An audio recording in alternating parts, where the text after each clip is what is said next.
her and her drive Yeah. and motivation. So that, or whenever they tell my wife something that they don't want me to know, but that the beatings are working.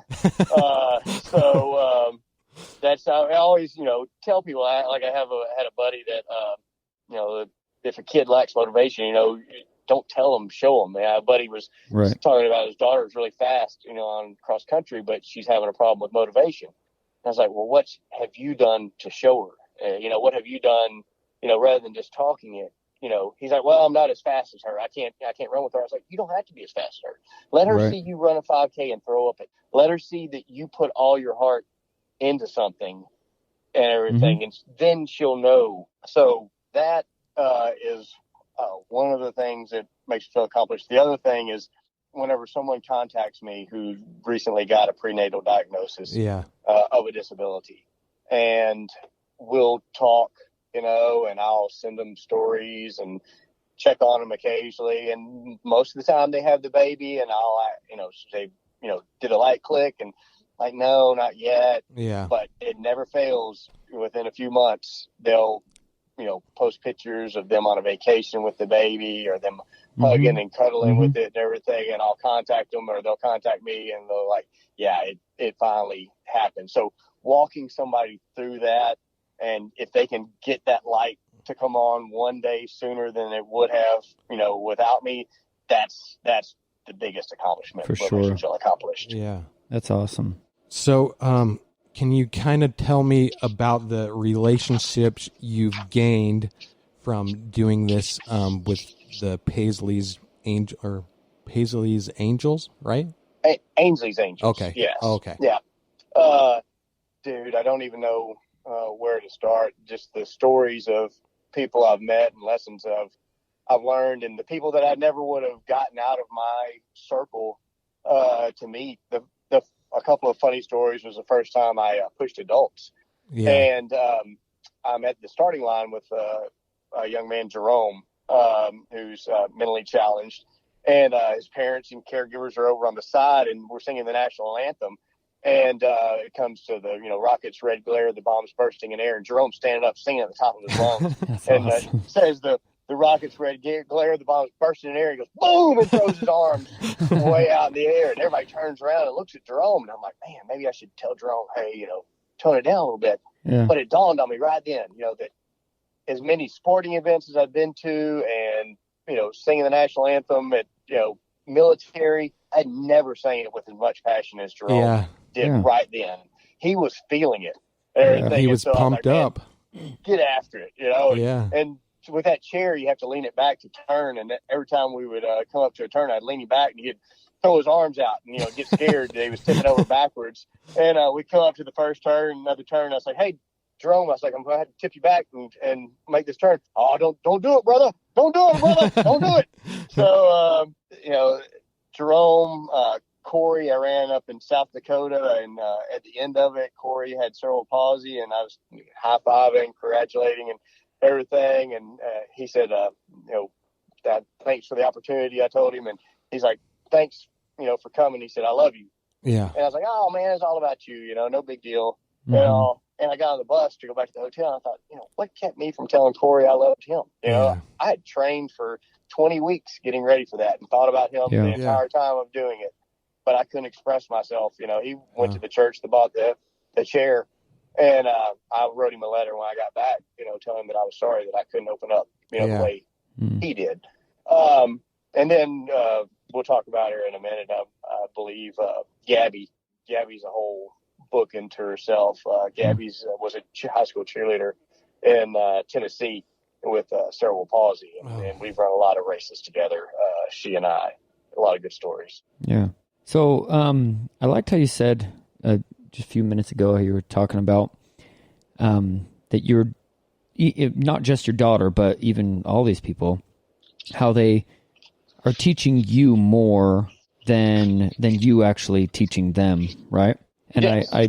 I understand that. Like I have a daughter that is she has an autoimmune disease, and where one side of her face atrophies, and I couldn't imagine how she actually feels. Like I try to I tell her she's beautiful. We have her do affirmations looking in the mirror, but she sees herself totally different than how we see her. You know what I mean? She sees a face that's disfigured, and we see her. We see her beauty. We see, all that.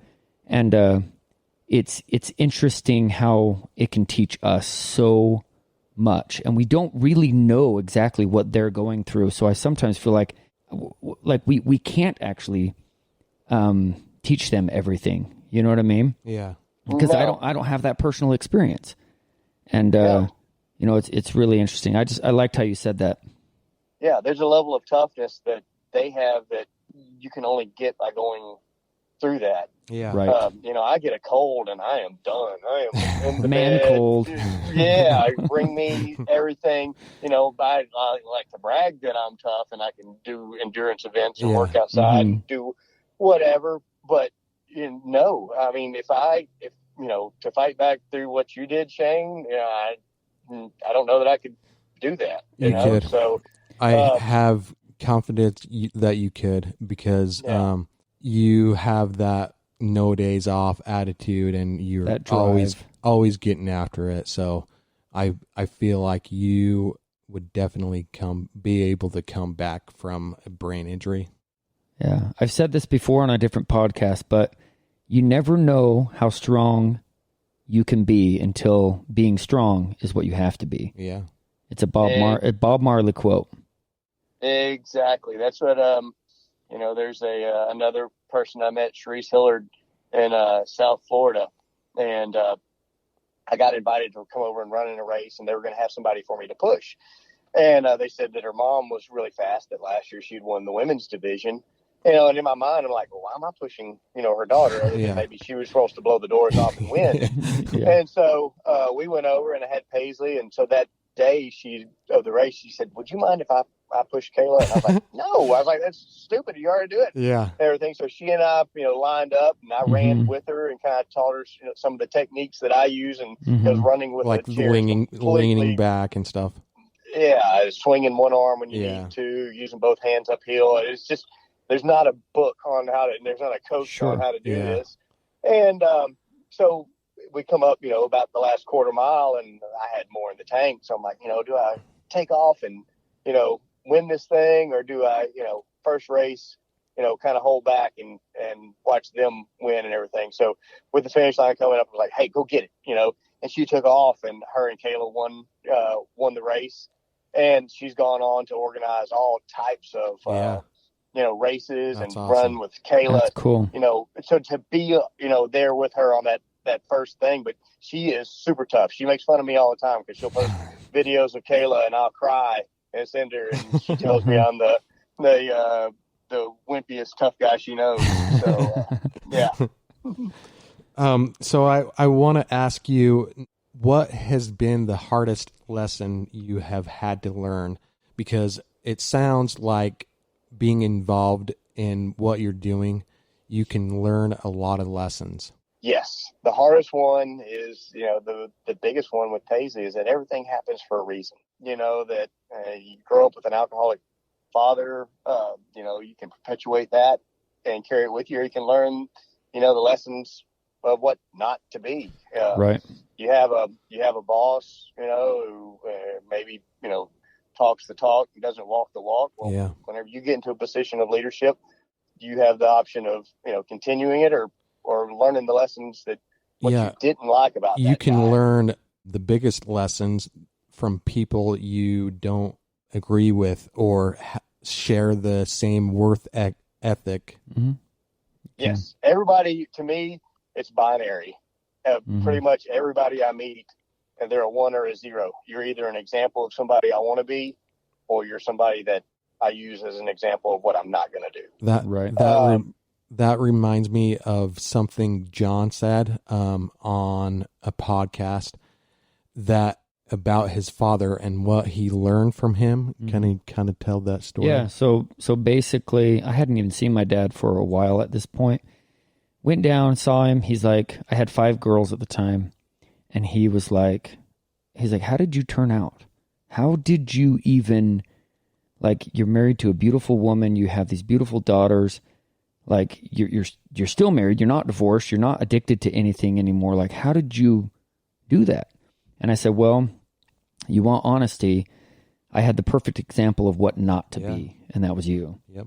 Yes. And I know it was kind of harsh to say to your dad, but he didn't even take it that way. He was literally like, okay. Yeah. He's like, you're right. You're right. I'm glad that you didn't follow my footsteps, that you wanted to be different than me. Yeah. So that's awesome. Yeah. Yeah. There's one, you have that choice, either, following the footsteps or turn around and walk the complete opposite direction. Yeah. I tell my kids, I'm like, you don't have to do drugs to know that they're not good for you. No. You don't have to you don't have to make the same mistakes that your parents make. You don't have to go through that kind of stuff. You can see the examples of what you can learn from other people's experiences. Yeah, for sure. And so I want to shift gears a little bit and talk to you about walking 100 miles with your daughter. What's your daughter's name that did that? That's Pepper, my oldest. Okay. So, what was that like? A friend of mine works out at a gym. We were really good friends at the time, and Christ Fit. And every year in December, they walk 100 miles with the cross, just to glorify Jesus and get out there and do some ministry. So he had done it for 2 or 3 years. I think he made it to the halfway point once and done 30 miles another time. So he invited us to do it. And, of course, he knows me, but I told him, like, if I'm doing it, we're doing the whole thing. Yeah. I was like, I'm not in it for halfway. And so I presented it to Pepper. She wanted to do it. And she's like, yeah. So she started training for it and running long distance on the weekends. And we got mentally prepared. We watched the entire Rocky series from beginning to end awesome. On that. And so she bailed in there and walked. The very first night, she kind of had a breakdown about 8 or 9 o'clock at night. And she didn't know she could do it. And that was probably about mile 30. And I told her to get a Red Bull and gave her some ibuprofen. And my goodness, man, she was a bullet after that. I lost her. She was up at the front of the pack, and we stopped about 2 hours later. She goes, "Where's that cooler? I need another Red Bull." I was like, "No, Red Bull gives you wings." We are regulating this over the next few days. So we stopped at the halfway point, had breakfast, and the next day turned around. It was at that point I asked her, I was like, "Are you going to go on?" My 2 friends, they dropped out at that point. She's like, "Yeah, I'm going." I was like, "All right, well, I'm with you." And so we went on, and as people fell out and cycled in and out, talking to the organizer, he said that he's done it for 8 years, and probably had about 800 people participate in it, and only had about 12 complete it. Oh man! And had never had anybody complete it their first time. Yeah. Wow. And she was by far the youngest to ever do it. So that's cool. They would ask me, how old was she at this time? 14. Okay, cool. Yeah. So, I'd have people ask me, like, how do you, get a 14-year-old girl to walk 100 miles? Yeah. First of all, I never told her she couldn't do it. Yeah. And second of all, I'm right here with her. When she'd start to fall back a little bit, I'd grab her hand and we'd pull her along a little bit. But she really had very few moments of doubt in the whole thing. Yeah. That's awesome. That's amazing. She has that from now on. She has that in her hip pocket. That at 14, I walked 100 miles whenever special forces, law enforcement people were dropping out left and right.